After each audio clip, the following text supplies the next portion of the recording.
Howdy everyone, Holly from Enjoy the Journey Dog Training with handsome Bruno, and he's going to help me unpack the eCollar for you so that you can get a really good overview of the mechanics on how the tool works, how you put it all together, and that way you can start practicing with it as soon as possible in preparation for your dog's training. I recommend using the Mini Educator. This is an eCollar or electronic collar, shock collar, whatever you want to call it. It's a 300 from eCollar Technologies, specifically designed for the average everyday family usage. And we're going to go through all the components and fun features and benefits of it as we go along. And then after this video, stay tuned. We're going to get Bruno fitted for his so we can get started in that phase of his training. Awesome.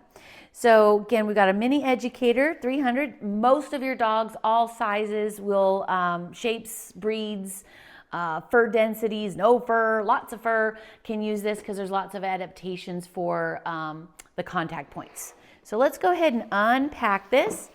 The first thing we have, always recommend to my clients, in addition to the guidance I give them, is that you take out the manual. It's actually really well laid out for those of us who are not as technically inclined.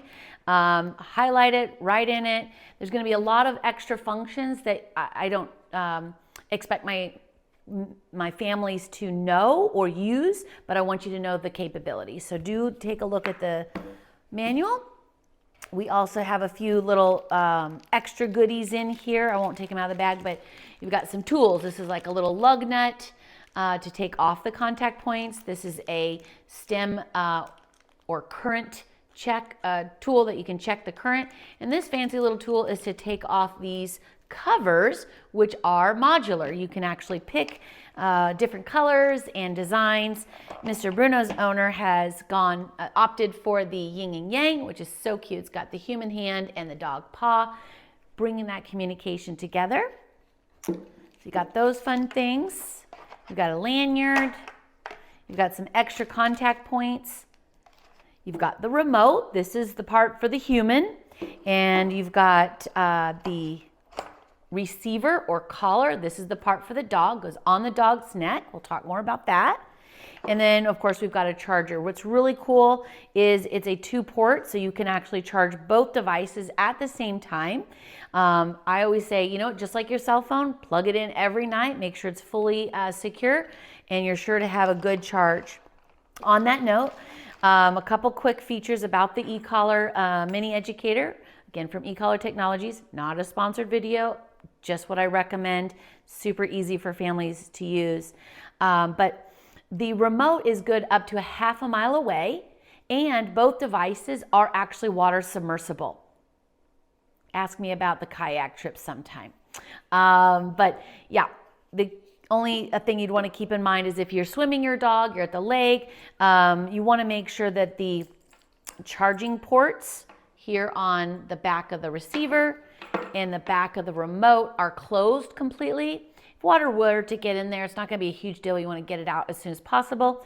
And when you're done playing in the water, do take the eCollar completely off of your dog so that they can dry. Just like us, if you wear your swim trunks too long and they're really wet, they're going to get a little chafing. So you want to make sure you do take it off and let your dog fully dry for a while. So let's start with the receiver.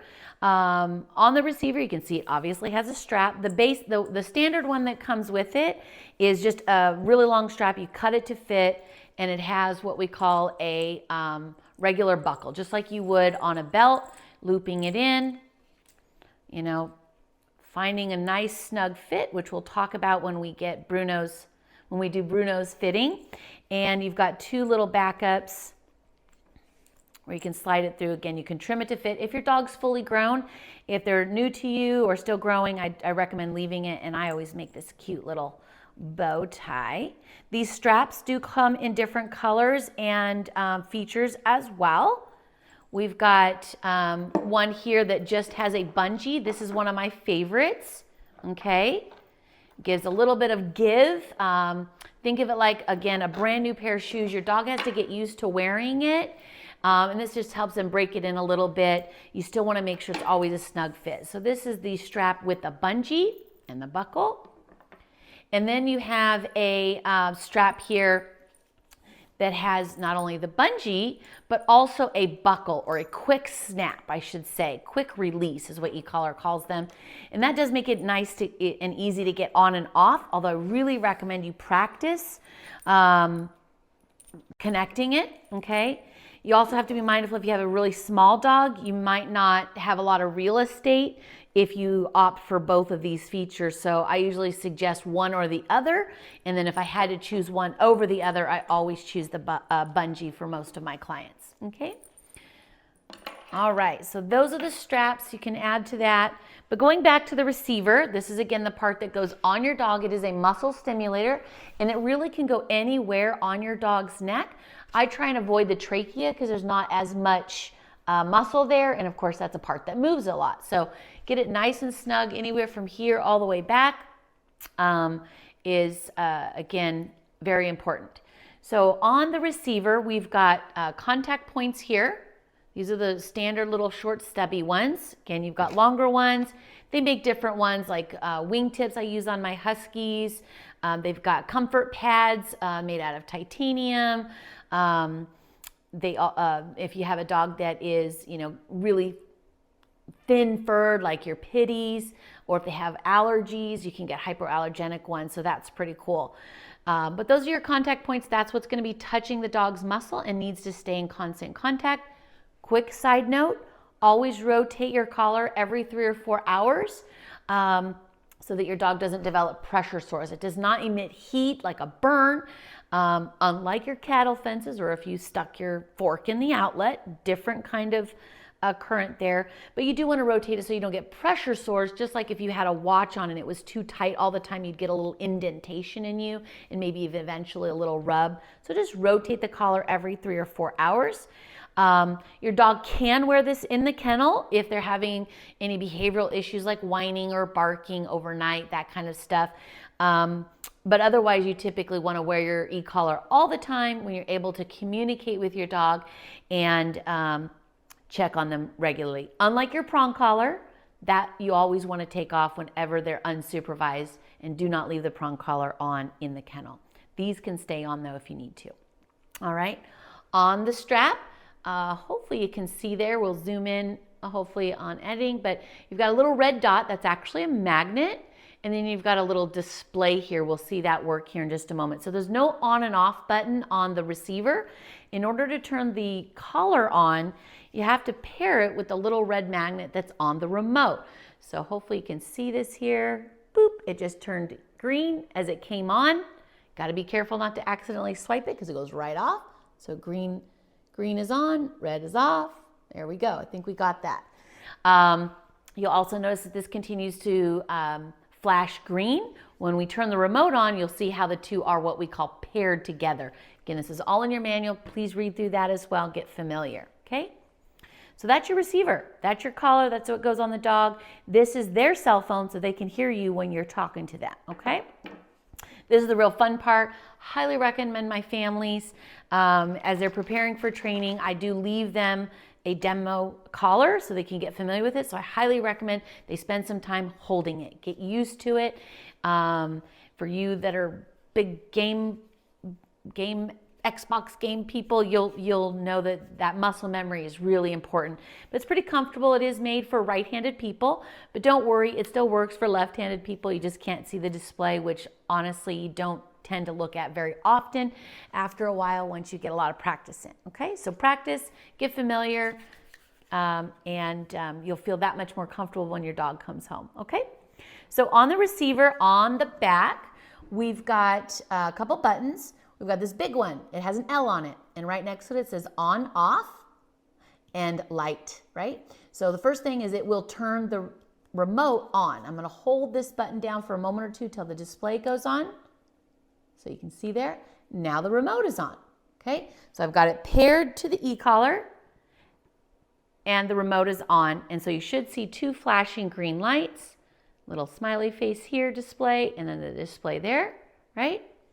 And if I just turn my dial, you'll see that the numbers go up. It goes to 0 to 100. Again, we'll talk about that in future videos, the importance of finding you know, their perception level, their working level, their correction level, all those important things. But just to get practice, you want to move that dial around. And then when both of them are on, I'll come back in just a moment. When they're both on, nothing happens on the remote unless you push a button, okay? And even if you accidentally push a button, it's not the end of the world. So this is on, and if I push one of the stem buttons, now the red light goes on, right? That tells us these two devices are talking to each other and we are connected and we can communicate. So on the back of your remote again, the big button also turns on the light. Try not to flash you right in the face, but if I push it one time, I should get a little, there you go, oops, pushed it twice. Push it one time, I get a little strobe light, boop, boop. Push it a second time, I get a constant light. It's really nice at night. It's not super bright, but it gives you enough, especially if it's really dark, okay? Turn that off. Of course, you got your charging port. Charge it every night. Then you got this little button here on the back that says M and C. That's a setting button. Again, read your manual. Again, I will coach all of my families how to set it up the way your dog was trained. But usually there's not much need to use this button unless you accidentally push it and get it unconfigured. It's really easy to reset that. This little doohickey here is pretty cool. You'll see it actually has a magnet attached to it. And it's a little holster. I love it. It's very heavy duty. You can put that in your pants pocket, put it on your camelback, put it on your hiking gear, and really just go hands-free, right? So that's all that is. On the front, you've got, again, your display that tells you the 0 to 100 where you're at. You've got the little smiley face display. If it's flashing green, it tells you it's nice and charged. If it's red, then it's telling you it's connected. Now, if you were to let this die or start to lose charge, it's going to indicate that to you on both displays. It's going to go an orange, and then it's going to go a faint yellow, and then it's just not going to have a charge. It usually lasts about 2 days without charging. You don't, real quick note, you don't want to let it completely die, because just like in any battery, if you let it die all the way down, it makes it harder to charge back up. The batteries are replaceable. They're not very expensive, but it's just a pain in the butt. So just charge it every night like you do your cell phone, okay? Makes it easier. All right. Let's talk about, again, your dial here is 0 to 100. This is your antenna. It is removable. The range, again, is up to a half a mile. So if you take the antenna off, then you get a shorter range. But just for some reason you want to fit it in a particular pocket, don't lose your antenna. Although eCollar customer service is great about helping you get a new one. Okay. All right. So what are the buttons? Oh, I forgot this here. That's that's how you hang your lanyard. All right, on one side you have a single button that has a T, and on the other side you have two buttons that both have S's, one black, one red. We're going to talk about those last. The T button here is a setting where you can use tone or vibrate. So we've got, again, our tone button, and it's currently on vibrate, so you can hear that here. And then we turn it to 0, and I can change it to a tone.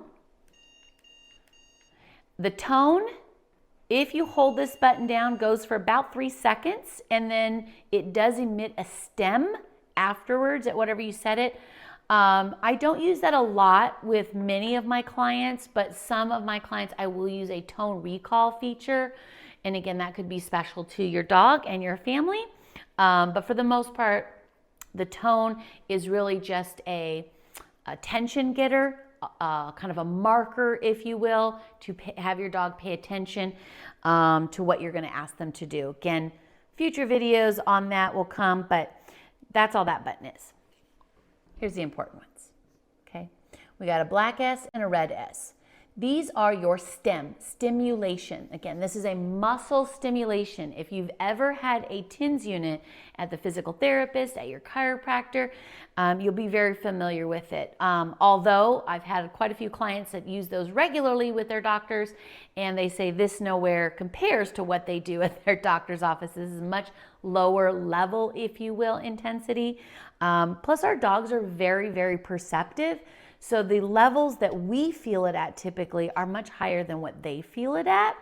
And that just, to me, solidifies that this is a beautiful piece of technology that allows us to effortlessly communicate with our dog in if you will, whispers, right? And you'll see that in person as you learn the tool, but these two buttons are very important, or more so the red one. The way I currently configure it on the front, hopefully you can see, there is a 1D at the top. I just have to turn it so the display stays on a 1D at the top. That means one dog, because there are 2 dog settings. And then you've got an M and a C on the side of your number.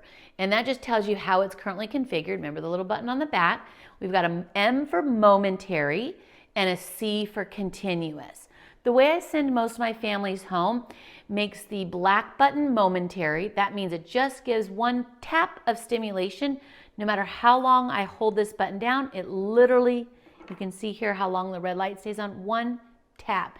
Even if I keep holding it, it stopped within an instant, right?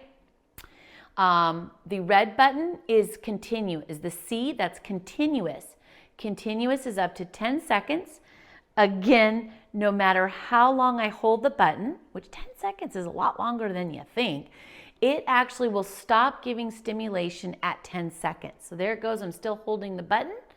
So most of my families, 95+% of them, no, stop licking. Somebody needs their nails done. Most of my families will go home using primarily the red button. If you have really small hands, I might reconfigure to where the black button is continuous, but for the most part, everyone's going to use red. Make it simple, make it easy.